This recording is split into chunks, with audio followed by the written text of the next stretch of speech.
7:39 en Punto Noticias de Radio Pichincha. Saludamos con nuestro primer invitado, el economista Jorge Calderón, analista económico, nos acompaña de forma telemática. ¿Cómo está, economista Calderón? Qué gusto saludarle. Buenos días, bienvenido a este espacio de Radio Pichincha, a su noticiero Punto Noticias. Estamos con usted, Alexis Moncayo, quien le habla, Licenia Espinel. Usted ha hecho varios análisis respecto a esta propuesta de reforma a la seguridad social que fue presentada por esta comisión creada por el Gobierno Nacional y presidida o coordinada por el señor Augusto de la Torre. Ni los trabajadores, ni el sector de los jubilados, ni algunos sectores sociales están de acuerdo con esta propuesta, al menos de lo que se conoce, porque consideran que el mayor peso recae sobre los trabajadores. Es evidente que se necesitan reformas a la seguridad social, pero no sabemos si estas precisamente son las adecuadas. A su criterio, ¿qué valoración le da a esta propuesta? Buenos días, bienvenida. Si activa su micrófono, economista, por favor. Gracias. Muy buenos días, Licenia y Alexis. Un gusto saludarlos y gracias por la invitación al programa. Tú bien lo has mencionado, hay cierta preocupación, descontento, tal vez en algunos sectores. Hay que tener presente que reformas de estas características no van a ser del agrado de todos.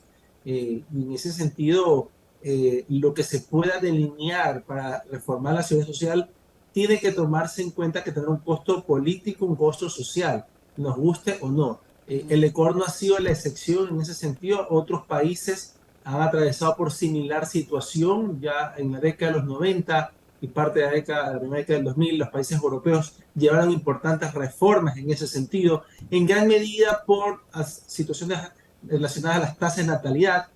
Acá en el Ecuador, la esperanza de vida ha sido uno de los impactos en ese sentido, que ha aumentado de manera importante. La forma que está establecido el régimen de reparto y de jubilación establecido, y sin duda también la corrupción que de alguna manera ha mermado los recursos. En todo caso, lo que ha planteado esta comisión que se conformó a partir de enero de este año por el presidente de la República, ha presentado ya un esposo de reformas que no son vinculantes, hay que tener presente, que ya dependerá de este mandatario o del siguiente tomarlas en cuenta para poder llevar a cabo las reformas, pero sin duda es ineludible realizar las mismas. Yo creo que a partir de este planteamiento cabe una discusión y que si bien ya se ha dado para llegar a este planteamiento, en mi caso particular yo participé en 2 invitaciones por parte de la comisión para dar criterios pues, desde la academia.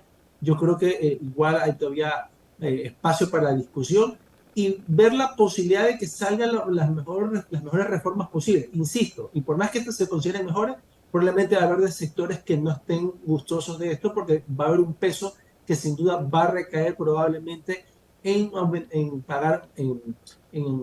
generar más aportaciones, y aquellas personas que tal vez les faltaban poco tiempo o algunos años, tengan que hacerlo algunos años más para poder completar un gradualismo en el tema de aportes, porque ya lo ha dicho la comisión y el mismo encargado, Augusto de la Torre, que esto tomará cerca de 30 años para que todas estas reformas de implementarse, pero desde el momento que sean, estas tengan el efecto deseado. Economista, ¿cómo está? Buenos días, un gusto conocerle. A ver, ahí hay algo que me llama mucho la atención y es, digamos, que esta decisión se adopte en este momento cuando al gobierno le quedan 3 meses de vida. Pueden cambiar las cosas, a ver, entendiendo además, y a propósito de una conversación que mantenía ayer con alguien que conoce muy bien, incluso internamente, las situaciones del IES, me decía, me da la impresión de que estas reformas sí son necesarias porque no es sostenible en el tiempo, pero que sean aprobadas ahorita cambia la realidad a si son aprobadas por el próximo gobierno que se posesionaría entre noviembre y diciembre de este año, o lo responsable sería que, siendo un tema tan importante como es la seguridad social, esto mejor lo haga un gobierno y procese estas reformas con una asamblea que tengan legitimidad en las urnas. Mira, tú has tocado un punto importante y es el aspecto político, porque cuando se planteó esta comisión, sin duda, si bien la relación con la Asamblea nunca ha sido buena desde el comienzo del presidente Lasso, del gobierno del presidente Lasso, en enero no se tocaba mucho el tema de la muerte cruzada, y que fue lo que nos terminó llevando a las elecciones anticipadas que ahora nos encontramos a próximas semanas. Entonces, sin duda, queda esa preocupación. Bueno, si un gobierno que apenas le quedan 4 o 5 meses de vida debe tomar unas reformas tan importantes para el futuro. Y después viene la pregunta, bueno, un gobierno que apenas va a estar 16 a 18 meses, qué tanto puede hacer en esta materia. Y por ende vendría después de decir, no, que lo tome el gobierno en los siguientes 4 años. Mira, es una comprensión racional, pero el gobierno actual también llegó por las urnas, que tal vez no ha tenido el mejor manejo político, técnico de algunos sectores, eso es otro asunto, pero este gobierno también llegó por las urnas.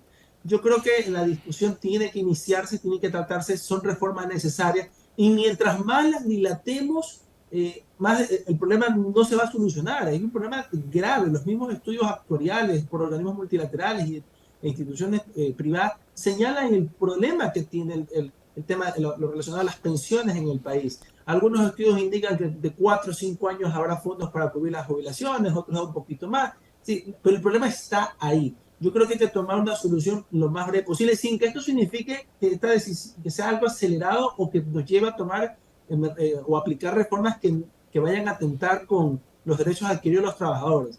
En todo caso, la discusión tiene que darse. Sin duda está esta incertidumbre de que un gobierno de 4 o 5 meses de vida las tome, pero al menos tiene que iniciarse o ser entregadas. Ya depende del primer mandatario tomarlas ahora o dejarlo como un insumo para el gobierno siguiente, pero esperemos que el siguiente gobierno de 16 a 18 meses tenga también la entereza de tratar el tema, cualquiera que llegue, pero sin duda tiene que solucionar o por lo menos abonar a la solución del problema del IES. Ahora, economista, los sectores sindicales que ayer ya han rechazado esta propuesta e incluso advierten con movilizaciones si es que llegasen a ponerlas en práctica, dicen que el gobierno o la comisión está mintiendo en el sentido de asegurar que la reforma no va a incrementar los años de aportes, ni los aportes, y mucho menos que no se van a reducir las pensiones, que es todo lo contrario.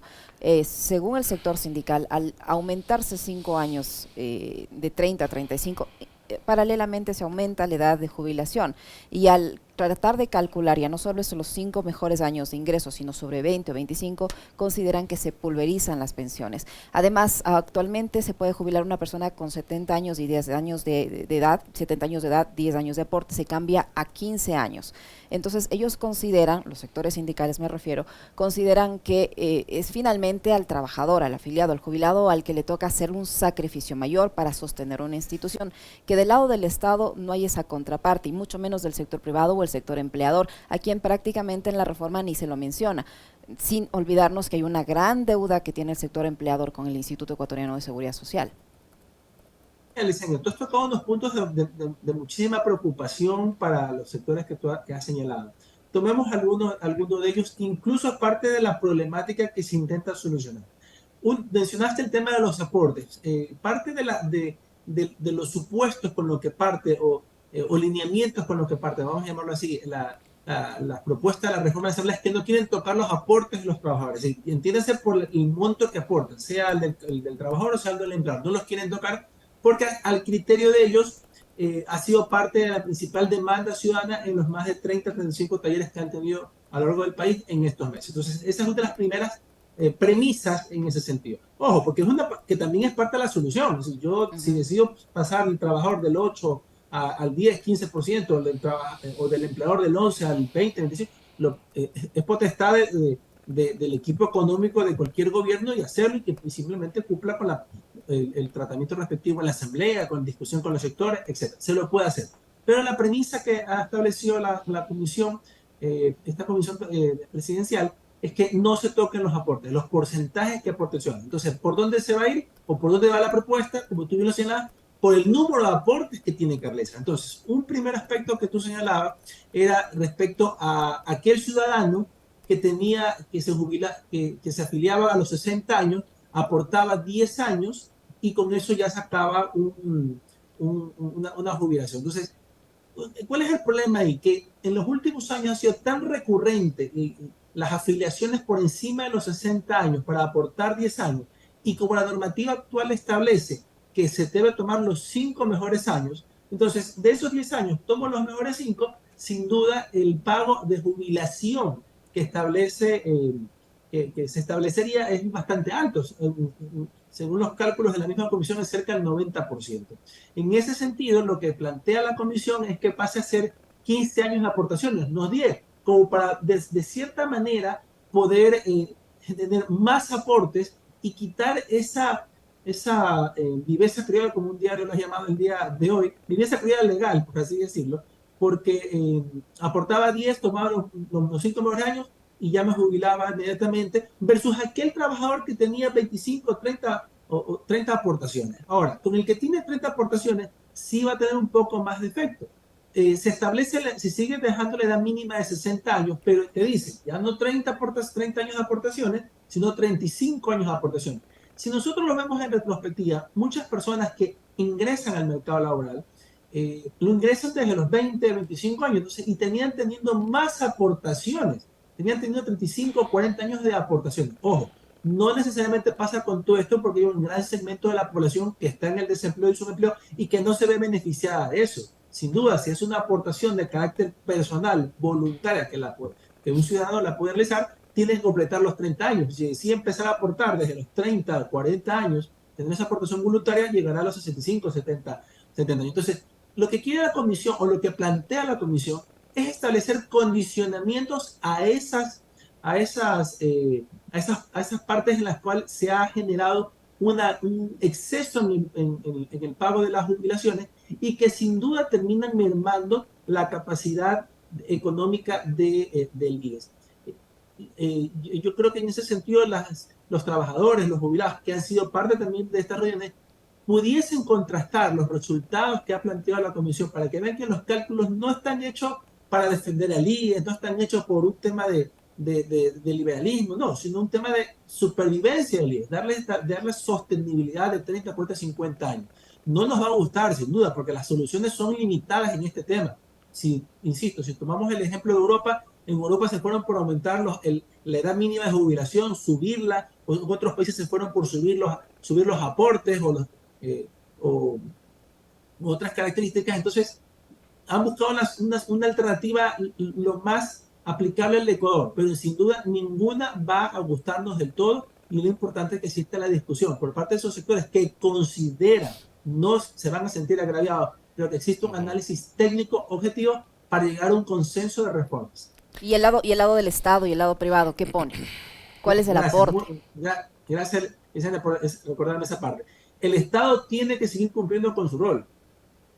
Coincidamos o no en que el Estado tenga que aportar 40%, está en la norma, está en las leyes pertinentes, existe que el Estado tiene que cumplir con ese 40% de su pago, e incluso dentro de las mismas premisas de la comisión establecen que se mantenga ese 40%, a pesar de que algunos de los miembros de la comisión son detractores de eso, no coinciden, pero a manera general, como criterio ciudadano, dejan establecida esa premisa. Entonces, es importante que los gobiernos cumplan, primero que reconozcan el pago que tienen que realizar, porque hay gobiernos que han bajado los cálculos, que disminuyen, y todo eso termina afectando al fondo de pensiones, a la sostenibilidad del IES. Y a partir de que se reconozcan, cumplan con los pagos, que se programen, porque al final del día no solo están cubriendo los pagos del IES de las personas que trabajan en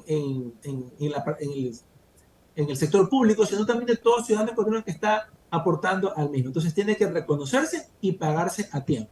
Por el sector privado, sin duda también el IES tiene los mecanismos de sanción respectivos para aquellas instituciones, para aquellas empresas, para aquellas organizaciones que no se ponen al día de los pagos. Lamentablemente, eso sí, terminan recayendo con el colaborador, porque le suprimen los servicios a los colaboradores. Pero en ese sentido debería buscarse medidas en las cuales sean sancionadas la empresa, los representantes legales, más no el colaborador sufra o en este sentido pierda el acceso a los servicios del IES de cualquier tipo, de salud, préstamos, etcétera, porque la empresa esté en moda. Entonces yo creo que en ese sentido las sanciones deberían reforzarse de cara a que realmente recaigan sobre los representantes legales y la empresa, más no sobre los colaboradores. Las pensiones que cobran actualmente los jubilados estarían sujetas a revisión. ¿Habría intentos de quizás reducir los montos, etcétera, y eso sería legal? Mira, es también parte de las preocupaciones que tienen, Alexis. Ayer justamente participaba en la presentación de los resultados en Guayaquil de la reforma y se tocaron algunos ejemplos y se reconoce que sí habría una ligera disminución con respecto al sistema actual que tiene versus con las reformas si estas llegasen a implementarse. Hablan de un efecto mínimo entre el 5 al 10% de lo que recibirían en una situación actual que está establecido con la forma de determinar las pensiones populares actualmente, pero en ese sentido yo creo que debe ser parte justamente lo que decimos de la cooperación, porque si alguien ha aportado para recibir una jubilación acorde a lo que espera, a lo que ha trabajado, yo creo que eso debería mantenerse, pero sin duda va a haber sacrificios en ese sentido para los trabajadores que estamos aportando al IES, pero esperemos que la sostenibilidad que se busca con esta o con cualquier otra reforma que se implemente permita justamente que reciba mis 30, 20, 25 años de jubilación, lo que vaya uno a vivir posterior a su etapa de jubilación, pero en ese sentido, en tanto en cuanto lo reciba. Imagínate, peor es que yo me jubile o que cualquiera de nosotros nos jubilemos y no existe un sistema de jubilación que me permita recuperar parte de lo que he aportado a lo largo de 30, 35 años que uno pueda tener de aportaciones, y posterior a esa etapa o en esa etapa postproductiva, ¿cómo va a vivir? ¿Cómo va a recibir pensiones si no existen? Yo creo que habrá que buscar las medidas, pero todas van a tener un costo. Ahora, economista Calderón, hay propuestas de algunos sectores en el sentido de que para mejorar la situación de sostenibilidad de la seguridad social, sobre todo del fondo de las pensiones, se podrían optar por otras alternativas, como convertir al Banco del IES en un banco de primer piso o hacer una alianza con el Banco del Pacífico, que es un banco público. ¿Por qué no se toman en consideración esas opciones que también podrían dar algún tipo de resultado positivo? Mira, son parte de las alternativas. Lo que la ciudadanía tiene que saber es que lo que ha establecido la Comisión no son las soluciones únicas. Ellos, a su criterio, bajo su análisis, apoyados en una comisión técnica, porque esto es una comisión ciudadana, apoyados en una comisión técnica por también, a su vez, por BID, CAF, entre otros organismos multilaterales que han aportado en ese sentido, incluso técnicos del mismo IES, han establecido este conjunto de reformas. Pero hay otras. Algunas pueden tocar el tema del BIES, algunos hablan de que el BIES ya no existe, sino que pasa a ser nuevamente el IES por el costo que se tiene, en fin. Todo es discutible. Lo importante, estimada Licenia, es que las reformas ya no pueden demorarse. Estamos con una bomba de tiempo. Cuidado por el tema político o por no llegar a consenso. Simplemente no tomamos reformas, dilatamos el tema y en 4 o 5 años no habrá un sistema de jubilación acorde, o ni siquiera exista porque ya no hay recursos suficientes para los jubilados que van a seguir insertándose en esta etapa. En todo caso, todo es discutible, todo es conversable, pero las reformas no pueden demorar más. Sobre este tema del fondo de reserva, también allí el fondo de cesantías fundamentalmente, también allí hay algunos reparos por parte de los trabajadores en el sentido de que ahora actualmente se puede acudir como una forma de auxilio a este fondo de cesantía cuando la persona queda desempleada. Y según la propuesta de esta comisión es que no se tope este fondo hasta que esté jubilado. Y respecto al fondo de reserva, que parte de este fondo se pueda ahorrar en la banca privada. Mira, eso también es algo muy delicado porque la coyuntura nos ha llevado a que muchos afiliados tomen parte de esos recursos para poder costear sus necesidades. Ha habido una pandemia, crisis económica, y el ecuatoriano busca de otras maneras poder sobrevivir. Y en este sentido, el fondo de cesantía y otros tipos de instrumentos que tiene el IES ha sido fundamental para que ellos puedan tener algún tipo de subsistencia, sus familias o las personas de forma individual. En todo caso, sí considero que debería estar a disponibilidad del trabajador en un criterio personal, pero insisto, si hay algún mecanismo de negociación en la cual se establezca una parte tenga que ser puesta en banca privada, otra parte pueda tener uso al trabajador, todo eso se tiene que conversar. Puede existir ahorita un 100% de la disponibilidad de ese recurso, de ese fondo de cesantía, y se quiere llegar a una parcialidad en la disponibilidad de esos fondos. Pero sin duda los trabajadores tienen que tomar las mejores decisiones, para algo tienen representantes en los cuales tienen que velar por los intereses de las partes involucradas, y en ese aspecto poder considerar si el fondo de cesantía o cualquier otro tipo de recurso que el IES o instrumento que el IES tenga a disponibilidad de sus usuarios, sea de total disponibilidad, parcial, o simplemente no sea disponible hasta cierta etapa, como lo está señalando. Ayer parte de la dirigencia de los gremios, de sindicatos y demás decían vamos a salir a las calles como en Francia. Intentan, digamos, promover una reforma similar. Acá podríamos, digamos, no voy a hablar de la medida de la protesta, pero quizás no entender mucho lo que podría provocar si insistir en una reforma de este tipo. Mira, Alexis, yo creo que esta es una oportunidad. El hecho de que lo estemos discutiendo como país, nos guste o no, o coincidamos o no con esto, ya es un avance importante. El tema de seguridad social no se le había tocado hace muchos años, a sabiendas que existe un problema ahí. Entonces, yo creo que las medidas que lleven a las calles, a la protesta, si bien son y pueden ser legítimas, pueden ser válidas y pueden estar incluso aupadas dentro de los mecanismos legales que existen en el Ecuador, yo creo que son medidas que antes que abonar a la solución del problema, van a caldear más la situación y va a hacer que no se tomen las decisiones que se necesitan. Yo creo que es importante que a partir de este documento, de esta propuesta que ya existe, y reitero, no es vinculante, se genere por parte del gobierno mesas de discusión, que tal vez el gobierno actual lo que podría avanzar en ese sentido es generar las mesas de diálogo para que los sectores representados, empleadores, trabajadores, sindicatos, el mismo IES, etcétera, que es el principal institución aquí inmersa, y el Ministerio de Finanzas, porque tiene que acordar los pagos que tiene pendiente, entre otras cosas, decidan, establezcan y generen una reforma o una propuesta final acordada entre todas las partes y venga el siguiente gobierno para que las pueda ya implementar.